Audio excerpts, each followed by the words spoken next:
हे दृश्य आपण पाहतोय. ओमराजे आज आपल्या कार्यकर्त्यांची भेट घेणार आहेत. आपली पुढची राजकीय भूमिका ठरवण्यासाठी आज ते कार्यकर्त्यांची भेट घेतील, त्यांच्याशी चर्चा करतील आणि त्यानंतर आपली जो राजकीय भूमिका असेल ते जाहीर करणार आहेत. आणि त्याचसाठी ओमराजे निंबाळकर हे आता धाराशिवसाठी रवाना झालेले आहेत. कालच पवनराजे निंबाळकर प्रकरणाचा निकाल लागलेला आहे आणि त्यानंतर आज आपल्या कार्यकर्त्यांशी संवाद साधण्यासाठी ते धाराशिव दिशेनं रवाना झालेले आहेत.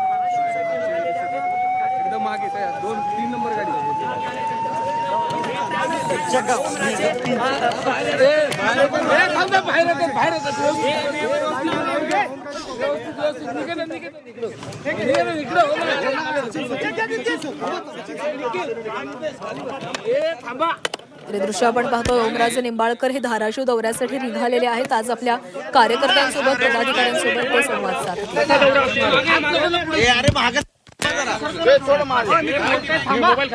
ऐका की जरा तुमच्या ह्या सगळ्या गोंधळामुळं माझा भाऊ इथं भाड्यानं राहते. त्यांना म्हणतील जावा तुम्ही दुसरीकडे.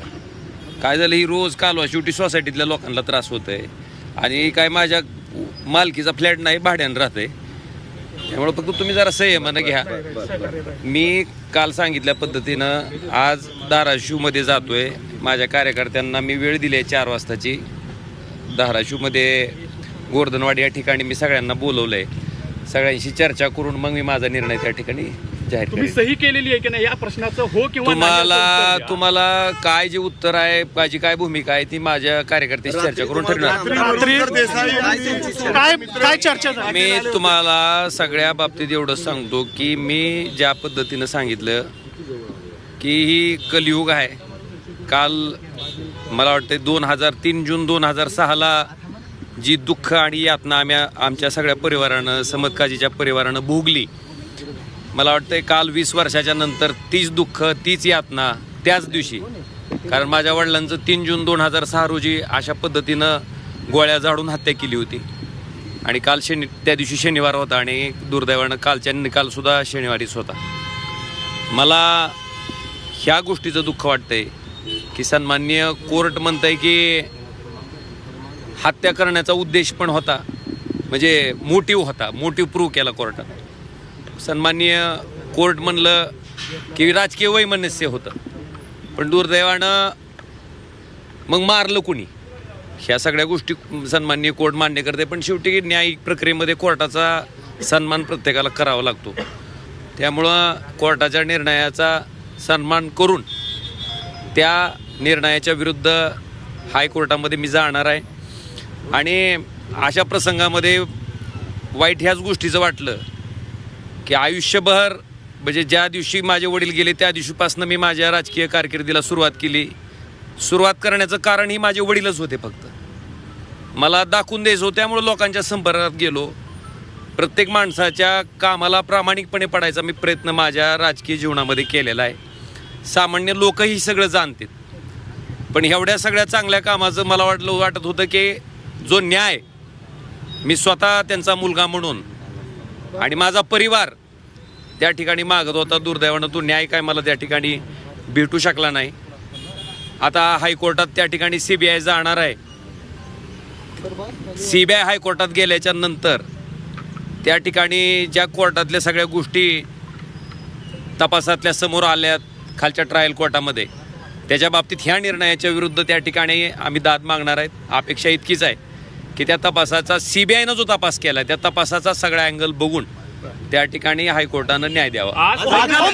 ओम बिर्लांची तुम्ही भेट घेतली, फादर्स डेच्या दिवशी तुम्ही तुमचा निर्णय घेताय, तर या सगळ्या योगायोगाकडे कसं पाहता? एक लक्षात घ्या, माझ्या आयुष्यात माझ्या राजकारणाची सुरुवात, माझ्या राजकीय जीवनाची सुरुवात करण्यामागचं कारण ही माझ्या वडिलांची हत्या होती, ती राजकीय होती. आणि ह्या जन्मात तरी त्या माणसाचं राजकारण साध्य होऊ द्यायचं नाही. त्यांना दाखवून द्यायचं की एका माणसाला मारल्यामुळं त्या ठिकाणी तुमचा राजकीय विरोधक संपत नसतो, तितक्याच ताकदीनं राजकीय विरोधक तयार होत असतो. ह्या एकमेव भावनेतनं मी त्या ठिकाणी राजकारणात आलोय.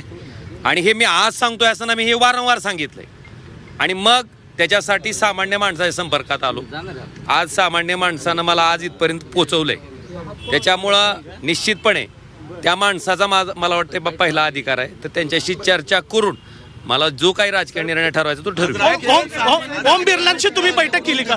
ओम बिर्लांची तुम्ही बैठक सामान्य केली का? नागरिकांनी तुम्हाला निवडून दिलेलं आहे, त्यांच्या म्हणण्याचं म्हणजे काय मान राखाल जर ते तयार झाले तुम्ही शिंदे एक एक एक एक लक्षात घ्या, सामान्य माणसाला मी काय काम करतो माझ्या मतदारसंघातल्या बरीच जणांनी आता मी 4 दिवसापासून ऐकतोय, माझा निर्णय जाहीर केला नाही पण माझ्या अख्ख्या कुटुंबाचा उद्धार काय लोक करतात ज्याचा काही संबंध नाही.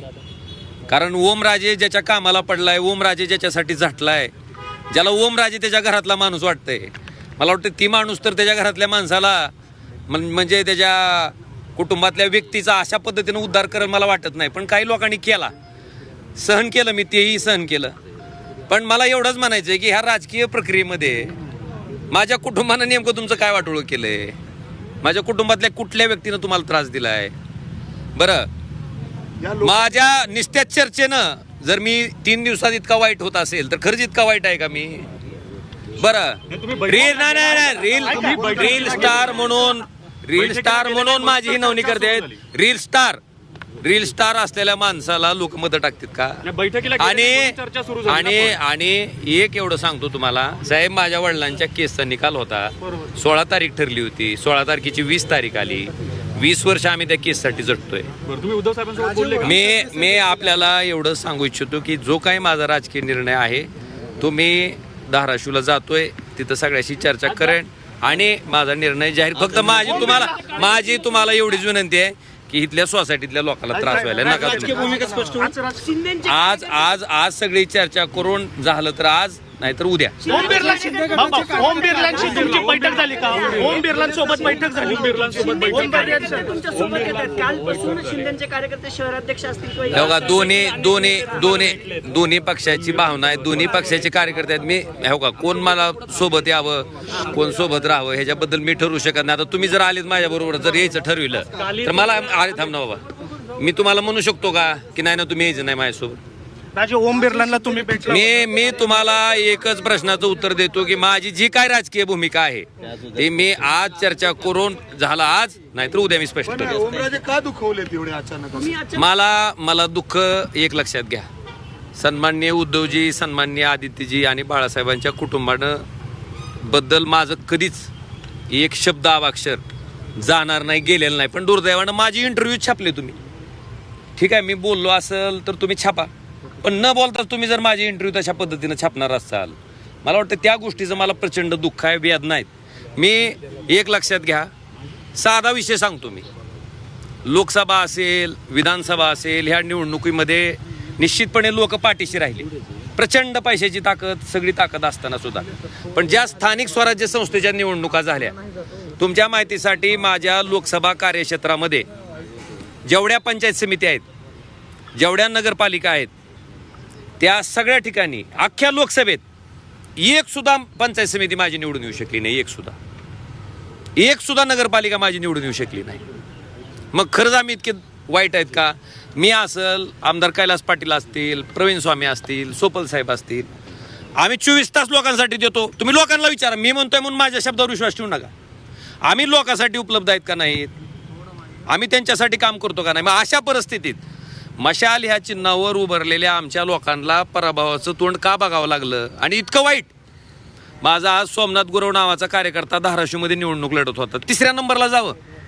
24 तास लोकांसाठी उपलब्ध असणारा कार्यकर्ता, मला त्याच प्रश्नाचा शोध घ्यायचा आहे. मला एक लक्षात घ्या, मी तुम्हाला एक सांगतो, पक्ष नेतृत्वाबद्दल कृपा करून तुम्ही मला म्हणू नका. शेवटी आमच्या कामावरच मत टाकणार होतो ना तुम्ही, पण का आम्हाला फेटाळलं? का आमची हेटाळणी, आमच्या कार्यकर्त्याची हेटाळणी का झाली? आणि एक लक्षात घ्या, ही प्रश्न आहे माझ्या मनाला, त्या लाखो कार्यकर्त्याला प्रश्न आहे की बाबा आम्ही निष्ठावंत होतो, आम्ही तुमच्यासाठी उभारलो होतो, आम्ही काम. बरं, असं काय ड्रग डीलर आणून उभा केला नव्हता मी. माझा माणूस गुन्हेगारी पार्श्वभूमी असणारा नव्हता, लोकांसाठी काम करणारा होता, लोकांसाठी झटणारा. आणि ऐका, असं सगळं असताना आमच्या लोकांना पराभवाचं तोंड पाहावं लागलं, ही वस्तुस्थिती आहे. आणि म्हणून मला त्याच्याबद्दल काय म्हणायचं नाही, पण त्याचा शोध मला घ्यायचा आहे. मी आज तुम्हाला एवढंच सांगतो की जो काही निर्णय घ्यायचा आहे मी आज चर्चा करून घेईन. सत्तेत गेल्यानंतर हे सगळं बदलेल असं वाटतं का? अरे माझा निर्णय तर होती पुन्हा विचार मला. कार्यकर्ते आलेले मी आता बोललो. आणि किती वाजता बैठक आहे म्हणाले? साहेब साधारण किती वाजता तुम्ही बोलणार आहे तिथं माध्यमांशी? 4 वाजता. मला लागेल. तुम्हाला सिक्युरिटी वाढेल का साहेब? मला एक मिनिट, मला सिक्युरिटीची गरज नाही. मी तुम्हाला आज सांगतो, मी माणसातला माणूस आहे. सामान्य माणसानं माझं नेतृत्व घडवलंय. सामान्य माणसामधला माणूस आहे. आणि ऐका मला बिलकुल चिंता नाही त्याची. लोक मला ओळखतात, मी लोकांना ओळखतो. ओके, चला. तर ओमराजे हे धाराशिवसाठी रवाना झालेले आहेत आणि या दरम्यान त्यांनी अनेक प्रतिक्रिया दिलेल्या आहेत.